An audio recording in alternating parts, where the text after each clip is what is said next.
We human beings are contradictory spirits. To quote a scene from one of my favorite movies of all time, I say to you, don't think about elephants. What are you thinking about? Elephants. Right. we are always obsessed with the things we can't have. So if I told you that a phone is not going to be sold in the US for this or that reason, or that it'll include certain limitations, guess what I've spent the last couple of months wanting to do? This is the Huawei Mate 30 Pro, the successor to one of my favorite smartphones of 2018, but which became one of the most controversial launches of 2019. I'm not going to bore you with specifics, we covered it extensively on the Pocketnow Daily. Thing is, being the contradictory being that I am, I really wanted to try the Mate 30 Pro and see if I could make it work. I'm Jaime Rivera with Pocketnow, and this is how it's been.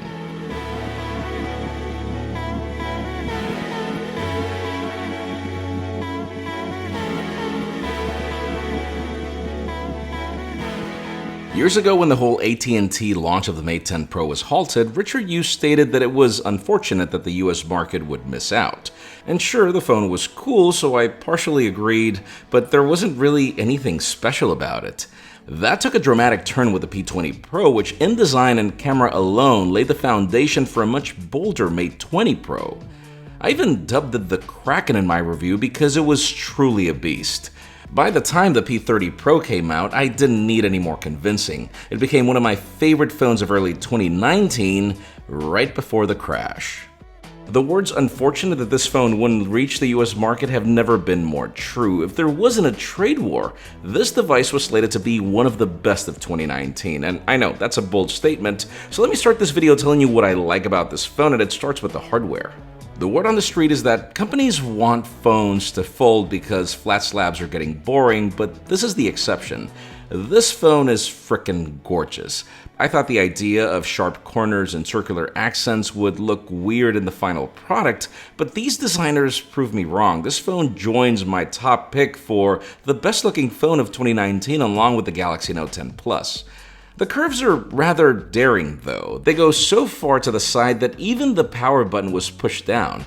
Heck, this phone doesn't even have volume buttons. If you want any sort of volume controls, you have to double tap on the screen to get the controls and then swipe, which is not necessarily the best experience when you're watching a video in full screen. And you guys know I'm not really a fan of cases, but the one in the box for this phone is actually neat in the way it embraces these curves. And actually, that full screen experience on the Horizon display is also an interesting topic to ponder. This is a 6.5-inch OLED protected by Gorilla Glass 6 that includes specs like Quad HD Plus resolution, 94.1 screen-to-body ratio, and supports DCI-P3 and HDR10. The thing is, some of you might join me in loving it and others won't. And it's really because the curves are so pronounced that it creates a vignette effect if seen from the front.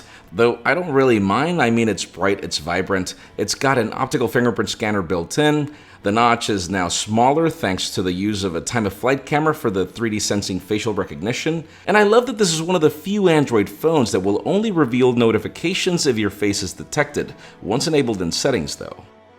And seriously, for the past couple of years, what is a Huawei phone without great cameras? The stove design that Huawei begun in 2018 and that everyone copied in 2019 has now been abandoned for a circular design with a rather sharp camera hump. Once again, the company goes all out with one of the most complete camera combos in the industry, tuned by Leica. You're not just going to find one, but actually two 40-megapixel sensors in the standard and ultra-wide, supported by an 8-megapixel telephoto at 3x optical and a time-of-flight sensor for portraits. The resulting photos follow on the legacy of what we've known from Huawei since the P9 series. The whole partnership with Leica delivers some of the best photos a phone can produce. I am a huge fan of this Leica color science because they remind me of postcards. Colors are not overdue, detail is on point. Photography embraces this sort of film grain finish that I love, and it's one of the main reasons why I stick to using Panasonic cameras for video. It's really all about this Leica tuning, and you also have the versatility of 3 focal lengths and lots of megapixels. So the amount of detail this camera produces is epic, even if the color tuning of each sensor will tend to be different. As for low light, I also wasn't expecting any less. I mean, Huawei pretty much invented the concept of night mode. Fabulous dynamic range and detail, and even if I didn't enable night mode, this primary camera is really epic at achieving results, and you also have the advantage that this night mode is supported by all focal lengths with really good results. Like its predecessors, portraits and selfies are crazy good. Huawei knows how to nail skin tones and detail without blowing up the background, and this is even in cases where there is a strong backlight. Photography is really something that does not disappoint, though if you want more details on how these cameras perform for video, well, hold on to the next section because sadly there are some things to say. Last but not least, another thing that I like about this phone is the internals.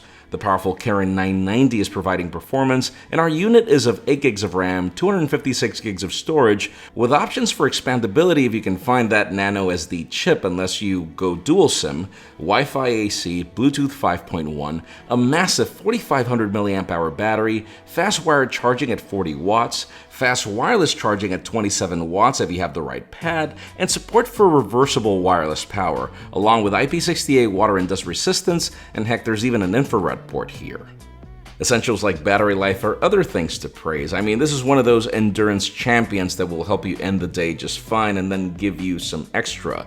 And you also have to praise the fact that Huawei has been working on their ecosystem for the past 2 generations, and they've actually done a very good job. But by now, I know you're waiting for us to talk about the elephant in the room, so let's just dive into it.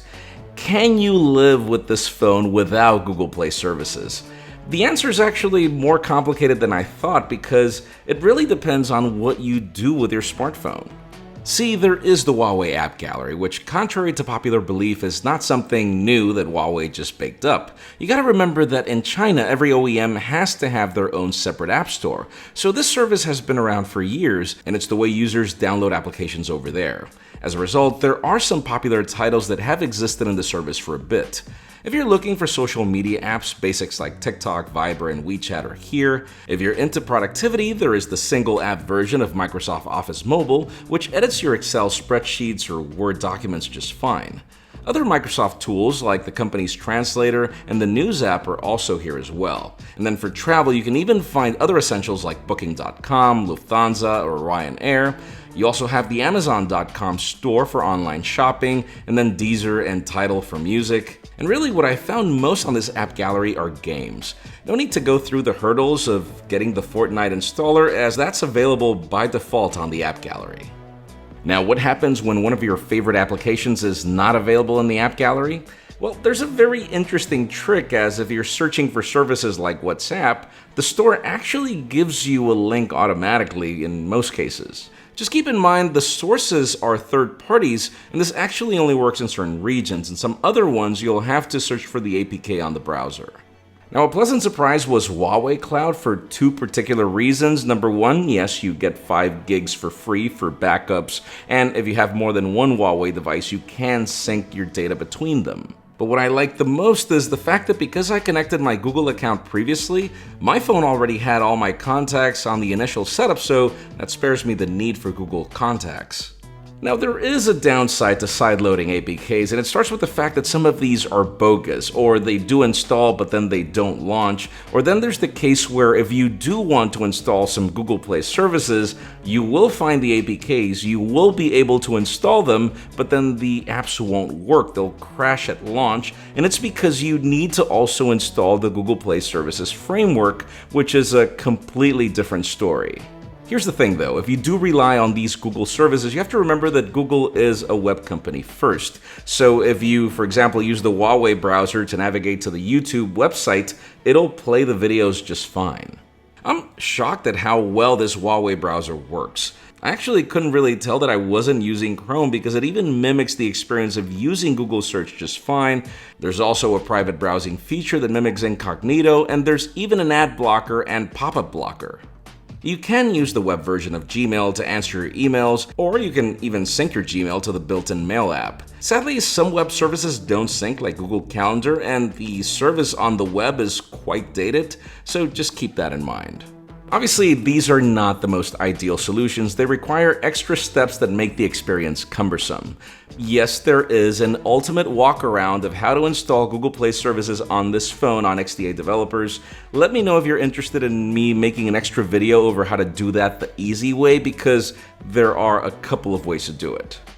And everything else, this is EMUI 10. It's fast, it's speedy, it's based on Android 10, and there are some neat elements that launch with Google's latest version of Android, but that were already a thing with previous generations of EMUI even before Google implemented them. Like for example, Huawei implemented their dark mode way before, and then basics like QR code scanner include logical things like a search bar. There's a full-blown theme store for customization, which is actually offering free content and discounts all the time. I mean, I've expressed repeatedly how well this launcher has matured. Even the navigation gestures that Google just implemented were a part of EMUI 9 a year ago. If you swipe to the left on the launcher, there is sadly no Google feed, but there is what Huawei calls its assistant. Ideally, it should be populated with news, stocks, and other info, but for some reason it seems to not do much depending on your region. From the looks of the beta, it does seem promising, and hopefully it'll expand to other countries. Another thing that I'm mixed about with this phone is the single firing speaker at the bottom, since the earpiece follows on the same technology that we saw with the P30 Pro. It was just a showcase of what the software could do, and surely it's more convenient for phone calls and noisy scenarios, but I do prefer the dual firing speakers for content consumption. Last but not least, another thing that I'm mixed about with this phone is video recording. I wish that I could use the excuse that Leica focuses more on photography, which is to a certain degree true, but then Panasonic, the company that builds the camera that I'm using for this video, which is also tuned by Leica, wouldn't be so good at it. We finally do have support for 4K video at 60 frames per second, but the video results are just okay. I mean, stabilization is not great, colors seem to be washed out at best in certain cases, and yes, there are some major improvements in low-light video, but I'd worry more about getting the standard video right. But then let's jump into selfie video territory, and that is the one thing that I do not like about this phone. Like, what's the point of so many megapixels on the sensor if there's only 1080p video and limited to 30 frames per second? And like, where is the stabilization? At a time when the iPhone 11 produces some epic video for $699, this phone really has no excuse. To conclude, what can I say? I mean, the Huawei Mate 30 Pro is probably one of the most beautiful phones I've used. It's got amazing hardware, very futuristic, great color options. It's got one of the best cameras in the industry, and sure, I mean, the software is not necessarily the best, but it's mainly because it lacks Google Play services. I mean, can you imagine what would have happened to this phone if it wasn't blocked by a trade war? I mean, sure, I was able to prove that with Huawei's app gallery and the blend of side-loaded APKs and some web services, you actually can survive using this phone. But for those of us accustomed to a world with Google, the extra hurdles are kind of a pain. Honestly, I'm glad I did this experiment. There is a lot of promise in Huawei's app gallery, now just needing more applications to be added. And we do know that there are some tricks to get Google Play installed. Really, the only thing holding me back from fully loving this phone is the video experience, but it's mainly because, hey, I am a video creator. Maybe for you that's not so much of a problem, but I do feel that Huawei needs to address it, if possible, through a software update because, I mean, the hardware is here.